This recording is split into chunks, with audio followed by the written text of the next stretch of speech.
The sound of shattering glass cut through the awkward silence at the dinner table. Everyone froze, eyes darting to the broken wine glass in front of Luke, the 17-year-old stepson, whose hands trembled ever so slightly.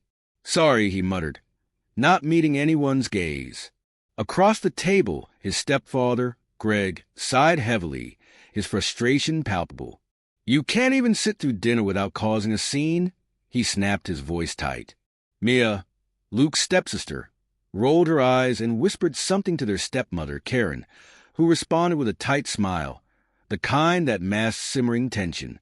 Luke's mother had been gone for 3 years, and no one dared speak of her. But her absence hung over them like a shadow, distorting every interaction. Greg's jaw clenched as he started gathering the shards of glass. "We can't keep doing this," he muttered under his breath, but loud enough for everyone to hear. Something unspoken lingered in the air, as if they all knew he wasn't just talking about the broken glass. Luke avoided everyone's eyes as he left the dinner table, his shoulders hunched against the invisible weight pressing on him. The quiet murmurs that followed him up the stairs weren't quiet enough. He could hear Greg's frustration bleeding through, and Karen's predictable attempts to mediate. "He didn't mean it," she said softly, her voice muffled by the walls but clear enough in its intent to soothe. "Karen, this isn't working," Greg snapped. "He doesn't even try to fit in here. And Mia..." Luke shut his bedroom door before he could hear the rest, but he didn't need to. He already knew the lines by heart. The same script played out every time something went wrong. Greg's impatience, Karen's diplomacy, Mia's smug indifference. And then there was him. Always the problem. Downstairs. The tension spilled over as Karen's gentle reassurance failed to pacify Greg. "Do you even know where he goes when he sneaks out at night?" Greg asked, his voice rising. Karen stiffened. "I don't think we need to interrogate him about everything. He's a teenager. He needs space. He needs accountability." Greg shot back. Mia leaned back in her chair, scrolling through her phone as if the argument wasn't happening. "If you ask me, he's probably just sulking in some alley. Or worse." She smirked. "Maybe he has a secret girlfriend." Karen glared at her daughter. "That's enough, Mia." Upstairs. Luke leaned against his door, biting his lip to stop the flood of emotions threatening to escape. He didn't have the energy to deal with them tonight. Instead, he grabbed his jacket, slipped out the window, and climbed down the tree that had become his escape route. The cool night air felt like a balm against his overheated skin. He didn't have a destination, just a need to get away. His feet carried him to the edge of the woods behind their house, a place he knew none of them would think to follow. As Luke walked deeper into the woods, the familiar rustling of leaves and distant hoots of owls grounded him. But tonight, something felt different. The air was heavy, charged with an almost electric stillness. He wasn't alone. Luke froze, his ears straining for a sound. Then, from the corner of his eye, he caught a flicker of movement, just a shadow shifting among the trees. "Who's there?" he called, his voice steadier than he felt. No answer. Meanwhile, back at the house, Greg paced the living room, his frustration boiling over. "I've had enough of this. He's out again, isn't he?" Karen sighed, pinching the bridge of her nose. "Greg, please. He's not doing anything wrong. He just needs time to adjust." Adjust to what? Living in a family that actually cares about him. Mia chimed in from the couch. "Maybe he just doesn't want to be here. Can you blame him? This house is a pressure cooker." Greg turned on her, his voice sharp. "You're not helping." Karen interrupted, her voice firm. "That's enough. Both of you." She hesitated, glancing at the stairs. "I'll check his room." When she found Luke's bed empty, her heart sank. But what caught her attention was a corner of a photo peeking out from under his pillow. She pulled it free and frowned. It was an old family picture, her, Greg, and Mia. But in the corner, someone had been cut out. Someone who was supposed to be there. "Where did you get this, Luke?" she whispered, though he wasn't there to answer. "In the woods." Luke continued walking, his steps quickening as unease prickled at his skin. The sense of being watched hadn't left him. Then he heard it. A faint crunch of leaves behind him. He spun around, his heart pounding. "Show yourself," he demanded. A figure stepped out of the shadows, and Luke's breath caught in his throat. It was someone he recognized, though it made no sense. "Mom!" Her eyes glistened with tears as she stepped closer. "It's me, Luke. I had to see you." Luke's world tilted. "But you're supposed to be—" He couldn't bring himself to say the word. She reached for him, but he took a step back, his mind racing. "Why didn't you come back? Why now?" Tears streamed down her face. "I couldn't. It wasn't safe. For either of us."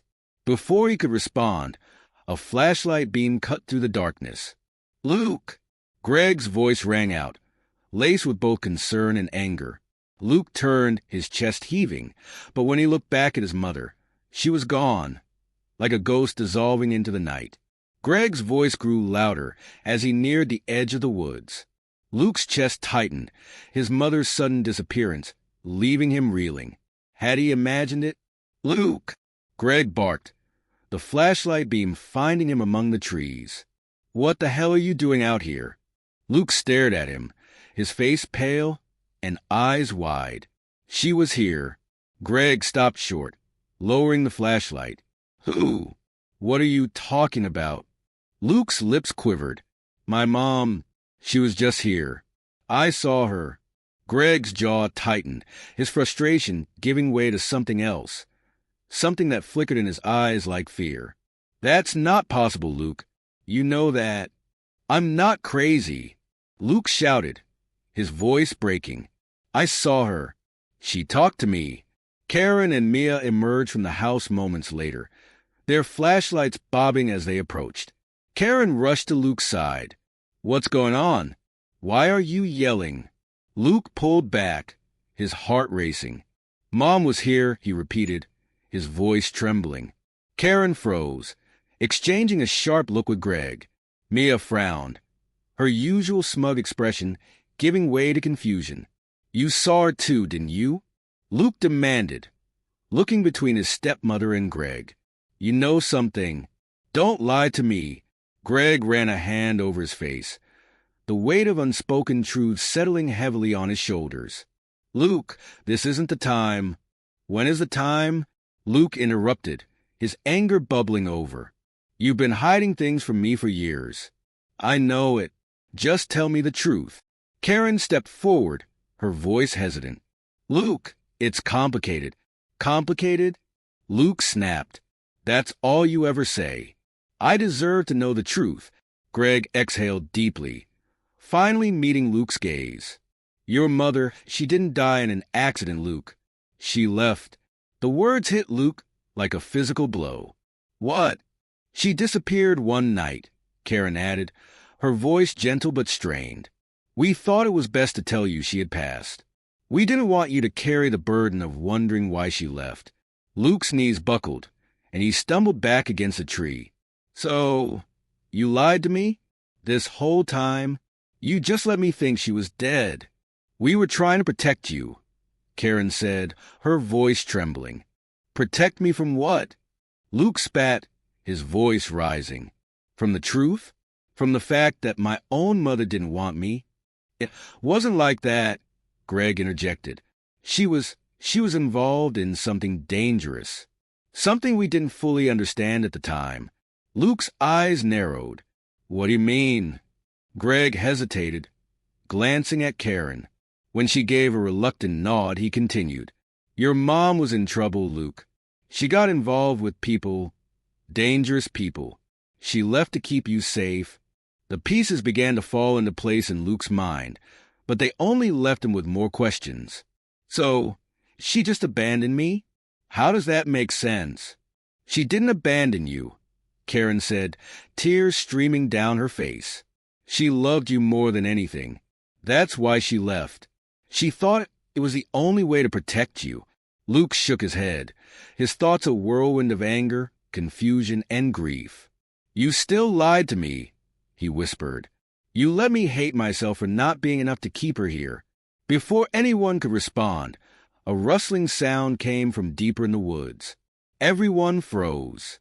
"Is someone else out here?" Mia asked, her voice unusually small. Greg grabbed a nearby branch, holding it like a weapon as the rustling grew louder. "Stay behind me," he said. A man stepped out from the shadows, his face partially obscured by the darkness. He was tall, with a rough, weathered look that screamed danger. "You've got something that doesn't belong to you," the man said, his voice low and menacing. Greg stepped forward, his body tense. "I don't know what you're talking about." The man smirked. "Don't play dumb. I've been watching. She was here, wasn't she?" The boy saw her. Luke's stomach dropped. "Who are you? What do you want?" The man's eyes flicked to Luke, and a sinister smile spread across his face. "You're her son, aren't you? That makes this easy." "Leave him alone," Karen said, stepping in front of Luke. Her voice was shaky but defiant. "Enough!" Greg shouted. "You're not getting anywhere near him." The man's smirk widened as he reached into his pocket, pulling out a knife. "You don't get to decide that." In the tense standoff that followed, the family stood united for the first time. Greg and Karen shielded Luke and Mia, their fear outweighed by their determination to protect their children. But before the man could make a move, a blinding light flooded the woods. "Drop the weapon," a commanding voice boomed. Police officers emerged from the trees, their guns drawn. The man hesitated for a moment before dropping the knife, realizing he was outnumbered. Luke turned to Greg, his heart pounding. "You called the cops?" Greg nodded. "I wasn't taking any chances."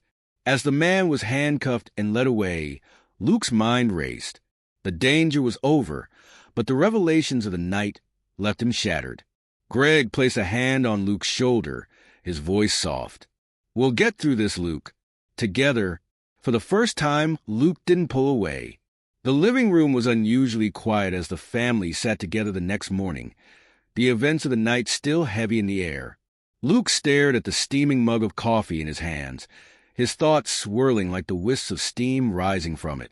Greg broke the silence first. "I owe you an apology, Luke." Luke looked up, startled by the admission. "I've been hard on you," Greg continued, his voice steady but filled with regret. "I thought if I pushed you to fit into this family, it would make things easier for everyone. But I see now. I didn't give you the space to just be yourself." Karen reached out, her hand resting gently on Luke's. "We both made mistakes, Luke. We should have told you the truth about your mother a long time ago. We thought we were protecting you, but we only made things harder." Luke's throat tightened, but he forced himself to speak. "You lied to me. You let me think she was dead. Do you have any idea what that did to me?" Karen nodded, tears glistening in her eyes. "I can't imagine how much pain that caused you, and I'll carry that guilt for the rest of my life. But I need you to know we lied because we love you, not because we didn't trust you." Luke's gaze dropped to his coffee, the words sinking in. He wanted to stay angry, but he couldn't ignore the sincerity in their voices or the weight of the danger his mother had been running from. Mia, who had been uncharacteristically quiet, finally spoke up. "I've been a jerk to you two." She shrugged awkwardly. "I guess I figured if I kept you at arm's length, it'd be easier. But last night, seeing everyone step up, even me, I realize we're in this together, whether we like it or not." Luke glanced at her, surprised. "Thanks, I guess." She smirked. "Don't get used to it." Despite himself, Luke let out a small laugh, and the tension in the room eased slightly. Greg leaned forward, his voice earnest. "Luke, I can't change the past, but I promise you this. From now on, no more lies. No more half-truths. We're a family, and families face things together." Luke nodded slowly. "I don't know if I can forgive you, not yet. But I guess I get why you did it." Karen squeezed his hand. "That's all we can ask." For the next few days, the family worked to rebuild what had been broken. Conversations that once felt forced now flowed more naturally, each of them making an effort to understand one another. Greg started asking Luke about his interests, genuinely listening instead of lecturing. Karen stopped trying to mediate every disagreement, allowing space for real communication. And Mia, though still sarcastic, began including Luke in her jokes instead of making him the punchline. One evening, Luke found himself back in the woods, drawn to the spot where he'd last seen his mother. He didn't expect her to appear again, but he needed closure. As he stood there, he felt a presence behind him. "I figured I'd find you here," Greg said, stepping up beside him. Luke didn't respond at first, his eyes fixed on the shadows among the trees. "Do you think she's still out there?" Greg sighed. "I don't know, but if she is, I think she'll find a way to come back when it's safe." Luke nodded, his heart heavy but no longer overwhelmed by the ache of not knowing. "I hope she does." Greg hesitated, then placed a hand on Luke's shoulder. "Until then, you've got us. You're not alone in this." For the first time, Luke didn't feel the urge to pull away. Back at the house, Karen was waiting with a small, wrapped package. "This is for you," she said, handing it to Luke. He unwrapped it carefully, revealing an old photo album. Inside were pictures of his mother, many of them with him as a baby, smiling in her arms. "We found it in storage," Karen said softly. "I thought you should have it." Luke flipped through the pages, his chest tightening with a bittersweet mix of joy and sorrow. "Thank you," he whispered. That night, the family sat together in the living room, the photo album open on the coffee table. They shared stories, some happy, some painful, but all of them honest. As they laughed and reminisced, Luke realized something he hadn't felt in years. He wasn't just a visitor in this house. He was part of a family. The wounds they'd inflicted on one another hadn't fully healed, but the scars would be a testament to their growth. They'd face the truth, no matter how painful, and come out stronger on the other side. For the first time, Luke allowed himself to hope, for his mother's return, for peace, and for the family he never thought he'd find.